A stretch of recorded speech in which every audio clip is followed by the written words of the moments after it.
Hola y buenos dias. Welcome to the Daily Word Builder conmigo, Ruth Darby. I'm presenting the Daily Word Builder from Dan Hall's Spanish Language Learning Journal, and today we're looking at tomar en cuenta, which is to take into account.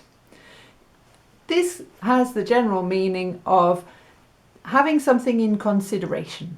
So, tomar en cuenta tus opiniones, o quiero tomar en cuenta tus sugerencias, your suggestions.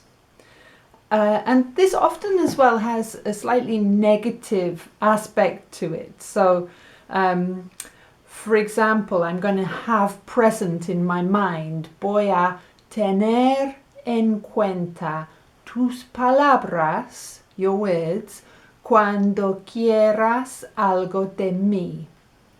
Right? So that's like a warning, isn't it? I'm going to remember. I'm going to tomar en cuenta what you said to me when you want something back. Sí, voy a tomar en cuenta tus palabras cuando tú quieras algo de mí. ¿Sí?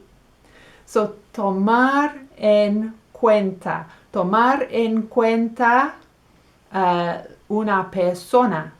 ¿Sí? Por ejemplo, él nunca la tomaba en cuenta porque la vio, he saw her, la vio como a una sirviente.